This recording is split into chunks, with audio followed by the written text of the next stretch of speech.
Magandang araw mga kaibigan. Update muna tayo sa ating fund drive para sa ating Brave 14+3 Marines. Sa kabuuan, nakapagpadala na tayo sa kanila ng 843,000 pesos.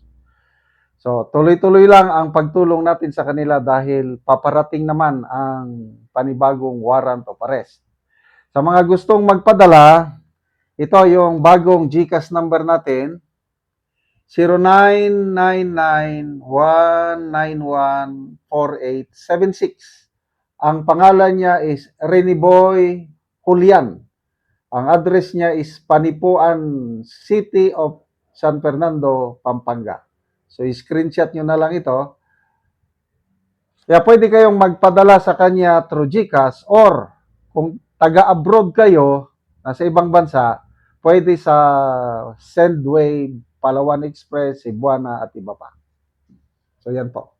Screenshot nyo na lang. Bigyan natin ng reaction opinion itong interview ni Mr. Ted Filon sa spokesperson ng prosecution team na si Attorney Benjamin Tolosa. Siningil ni Ted Filon ang Team Loistro. Bakit wag hindi nyo tawagin? Bakit atubili? Bakit takot kayong tawagin si Colonel La Chica? Anong paliwanag ng Loistro team? Pakinggan natin. Your Honor, kami po ay nagtataka kung bakit hanggang ngayon wala pa hong balak ang prosekusyon na ipatawag itong si Colonel Raymond Dante La Chica. Lagi na lang sa kanya ho kasi ipinapasa yung pong sinasabi na naging paggasta dito po sa confidential fund ni VP Sara. Augmented. We understand, no, kung saan ho nanggagaling, no, yung gano'ng mga katanungan. But una muna, we have to explain. Every time we call a potentially hostile witness, no, kailangan ho itong decision na to ay maingat ho namin pag-aralan. Maingat. By its very nature, it carries inherent risks, no, yung pag-present ng hostile witness. Dahil nga kapag hostile witness yung ipresenta mo, kaya siya hostile dahil adverse ang interest niya sa'yo. So, hindi yan on your side, no? At most probably, you didn't even have an opportunity na makausap itong taong ito before the hearing, no? For example, so hindi man siya ma-interview. Wala kang, kumbaga, mapanganib yan na Mapanganib. pwede siyang for example, magsinungaling, no? At hindi ko sinasabi na sigurado kami magsisinungaling siya. Patak ng sinasabi namin ay nandyan yung possibility na yan. Lalo na kung itong tao na to, posible, dun sa mga gusto mong i-elicit na sagot sa kanya, no? Will put him in legal jeopardy. No? In fact, dito, lalo na dito sa kaso na to, pwedeng magkaroon siya ng criminal, no? Na mga liabilities. So, yung motivation to lie, nandiyan, no? Again, we're not saying that he's going to lie, but just to explain, bakit pag hostile witness, bakit kailangan maging maingat ka sa paggawa ng desisyon, no? Kung ipapatawag mo pa siya kung testigo at hindi. There are ways to minimize this risk. For example, itong nakita na natin si Ginang Acosta, no? Hostile witness din siya. Pero bakit minimize the risk?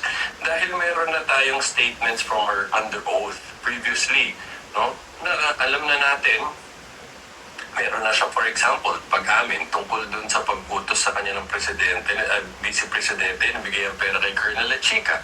So, nami-minimize yung risk, no? Dahil pag magsisinungaling siya on the stand, mapapakita natin, may previous statement siya, no? So, dahil nga napaka-maselan nito, no? At meron talaga siyang seryosong risk, kailangan yan, hindi mo uupo ang ganitong klaseng testigo unless there's absolute necessity for it. Okay. Ngayon, in determining that, meron bang absolute necessity dito? Ang titignan natin dyan, yung mga evidentiary targets namin. No? So, titignan namin, kailangan ba talagang marinig pa namin itong testigo na to or mapapatunayan naman namin yan kung ano man ang gusto nating makuha sa kanya sa pamamagitan ng pagpresenta ng ibang mga dokumento at ebidensya. No? Kaya ho, that's why we're explaining kung bakit, yes, at first glance, no, mukhang since naririnig siya lagi, Colonel Chica, logical next step is tawagin na siya, no? But that's why we're explaining, hindi ho siya ganun kadaling gawin na decision, no, kung bakit nagiging maingat kami, no? Dahil tinitingnan talaga namin dito at the end of the day, kailangan pa bang mag-risk o yung gusto naming patunayan, napapatunayan na namin at patuloy na ang papatunayan paggamit ng ibang ebidensya at testigo. Mga kapatid, patuloy po kayong tumutok. Ano ba yan? Ayaw nilang mabuking? Ganun ba yun? Dahil yan ang tanong ng karamihan. Pati na nga ang presiding officer, Senator Judge Escudero, siya ang nagtanong, bakit hindi nyo patawag si Colonel La Chica?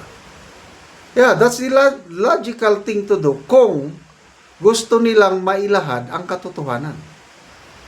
Handang-handa si Colonel La Chica na magtistigo. Ba't ayaw nilang patawag? Di ba? Mayroon silang grabing kinakatakutan na hindi nila masabi-sabi. Risk of calling hostile witness. Bakit pinatawag nila si Gina Acosta? Bakit pinatawag nila si Asek Limuel Ortonio? Hostile din ito. Itong dalawang ito, ang itinuturo palagi, Colonel La Chica. Kaya para lalabas ng katotohanan, titawagin sila Chica. Ang tanong, gusto ba nilang mailahad ang katotohanan? O may script silang sinusunod? So, wala na. Dalawang hostile witness na ayaw nilang tawagin. Una si Attorney Zuluica Lopez. 'Di ba? Sinupuena na siya noon yung grave threat na article of impeachment. Bigla silang nagbago.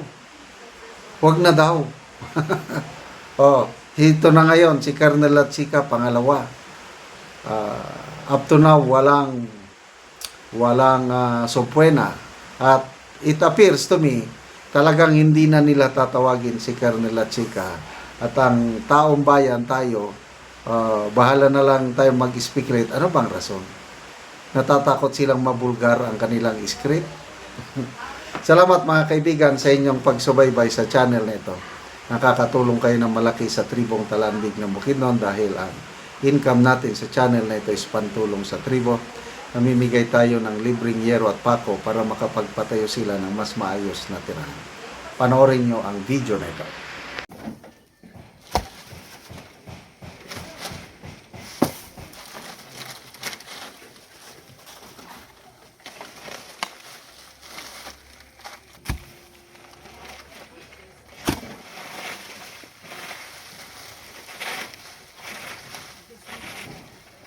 Gabok na gid kayo ang trapal. Hindi kada kuon sa mga buso.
Karon naman na gid sa pag-atok maayo na gid nga tan-awon ang balay ni Kuya. Salamat gyud kay nilis na gyud akong atok tungod sa hinabang. Oo. Kay ug walay hinabang, dili milis na akong atok. Salamat kay sa Ginoo nga ihatagan ko niya og hinabang. Panalangin panalangin. Salamat kayo. Sure. Sa nagtabang sa sin, sponsor, salamat kayo. Oh, salamat kayo po diya.